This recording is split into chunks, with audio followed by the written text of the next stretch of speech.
So I'm back with Tony Fortune again, who has been recording the weather conditions here in New Zealand for the last, how long now, Tony? 1963 I started. Did you? I bought my first thermometer. It was called a Bambi thermometer at Grace Blackadder's gift shop. Right. And in 1963, and I put it outside and recorded the temperature every day in the morning and at night, just before sunset, and put it on a blackboard. And then I'd rub the board out when it got full and started again. Right. So in 1964, I thought to myself, I better write this down. So I started writing it down, and I've written down every single day's weather since 1964. Good on you.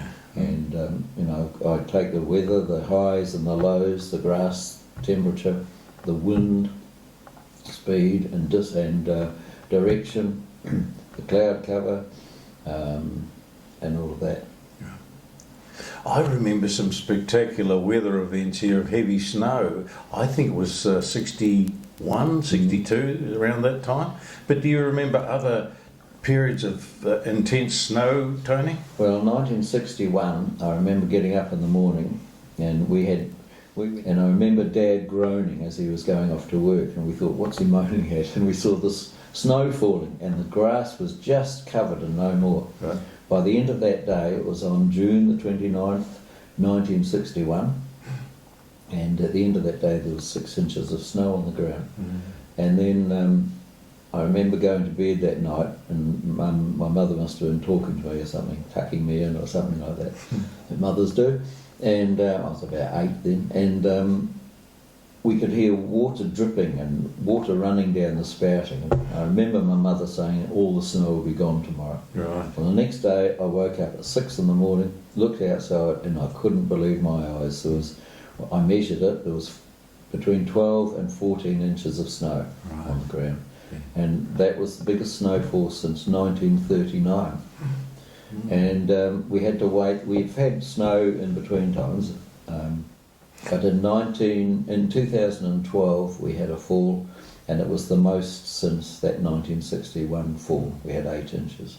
We actually had 2. We had 4 inches and 8 inches 2 weeks later. So Tony, you're galloping through the papers past up at the Blacks Point Museum there to identify and find and now re-record the measurements from years ago as well. Yes, I've been looking at the weather. That was my big study, but I got interested in history as well. But with the weather, when the early settlers came here in the 1870s, we had some of the biggest floods, we had the coldest temperatures, the most snow, especially in 1878, huge snowfalls throughout the Southern Alps, and Reefton was included, and Southland and so forth. And we had some massive cold weather then. Apparently, some of the parents would walk their children down to the landing so they could catch a punt down to Westport so they could, because the winters were so cold in Reefton.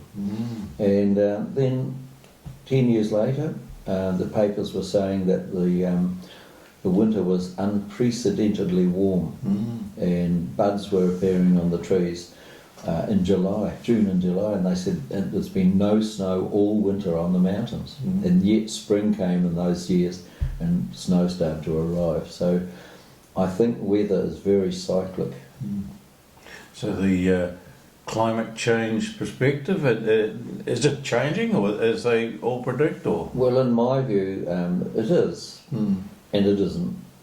I don't think it's catastrophic the way it's being portrayed, but that's another subject, I suppose.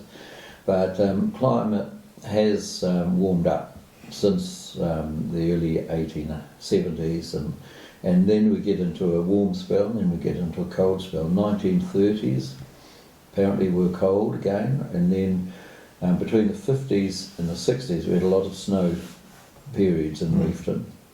And then we had in the 80s here, 1980s, we had warm spells, and it's carried on warm and cool, but I have noticed in the last 20 or so years, autumn has gone further into our winter season and spring has started earlier. right. I've noticed that happening in the last 10 or so years. What do you think is the future of the big glaciers, Fox and Franz? Well, they've come and gone. They've gone back probably the furthest they've been since European habitation anyway. And but we get a few years of heavy snow on the mountains, they'll come forward again. They did in the 1950s. They were right up to where you could see from the window of St James's Church in Franz Joseph, you could see the ice. 1951, then it disappeared and it didn't come back to that point till 1996, after a period of heavy snowfalls in the backcountry. So we've had a few years where the snow has been very light and the glacier's gone back, but there's nothing to say that in a few years' time they could come forward again. But overall, since the last interglacial period, 11,000 years ago, things have been warming up. And that's the general trend at the moment.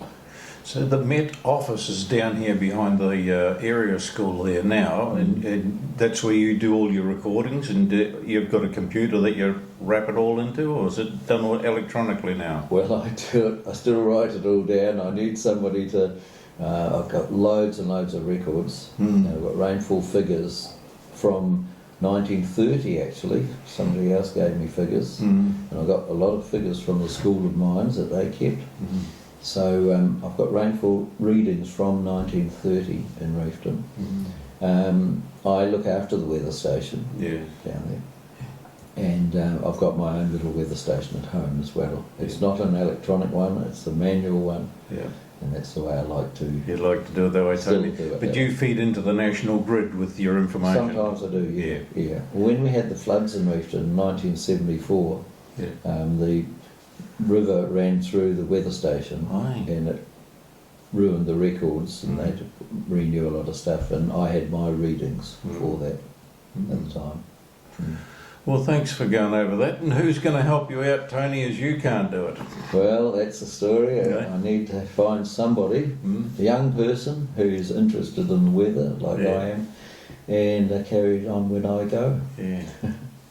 Still to be found, Tony. Yes.